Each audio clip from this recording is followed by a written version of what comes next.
షష్ఠి పూర్తి వేడుక యొక్క ప్రత్యేకత ఏమిటి? ఇది ఉత్సవమా, శాంతి ప్రక్రియనా? ఉగ్రరథ శాంతి, భీమరథ శాంతి అన్న పేరిట షష్ఠి పూర్తి, సప్తతి పూర్తి అనే వాటిని మనమంతా చేసుకుంటూ ఉంటాం, నిర్వహించుకుంటూ ఉంటాం. షష్ఠి పూర్తి ఇది ఒక శాంతి ప్రక్రియ, ఉత్సవం కాదు, శాంతి.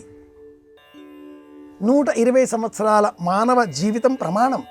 వింశోత్తరి దశ అనుసరించి అందులో ఒక్కొక్కరి కాలమానాన్ని సూర్యుడు, చంద్రుడు, కుజుడు ఇలా ఒక్కొక్కరికి కొంత కాలాన్ని నిర్ణయం చేసిన భృగుర్వింశతిరిచ్యతే, శుక్రదశ 20 ఏళ్ళు అని బోధించే కాలమానం 120 అయితే 60 ఏళ్ల కాలమానం సరిగ్గా సగం పూర్తి కావడంతో ఇక మన జీవితం రెండవ భాగం వైపు ప్రయాణించడం ప్రారంభం చేస్తుంది. మొదటి 60 సంవత్సరాలు అభిముఖ్య దశ,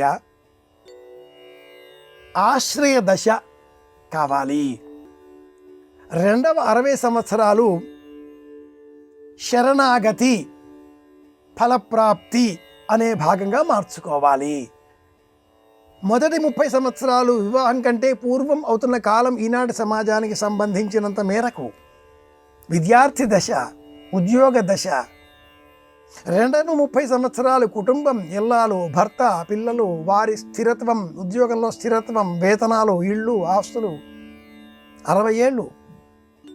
మూడవ 30వ సంవత్సరం ఇది శరణాగతి, నీవే తప్ప ఇతఃపరం పెరగను అనే ప్రయత్నం చేయడం. 90 దాటిన తర్వాత కూడా ఇంకా జవసత్వాలతో ఉండే నేర్పు ఈ 60 సంవత్సరాల కాలమే నిర్ణయిస్తుంది. అప్పుడు ఫలప్రాప్తి. ఇందులో ఇక నేను కాదు నీవే అని చెప్పే క్రియ షష్ఠి పూర్తి. ఇది శాంతి క్రియ. ఈ రోజున 5 మర్రి చెట్లను చెట్ల పెంపకం పైన అభివృద్ధి ఆసక్తి గల వారికి బహుమానంగా ఇవ్వాలి.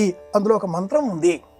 మర్రి చెట్టునే ఇవ్వాలి, రాగి చెట్లు కూడా ఇవ్వవచ్చు. తులాభారం, తులాదండ దానం అని చెప్పి ఎంత బరువు ఉంటామో అంత బరువు గల వస్తువులను విడిచిపెట్టాలి, దానం ఇవ్వాలి, మమకారం విడవాలి అర్థం.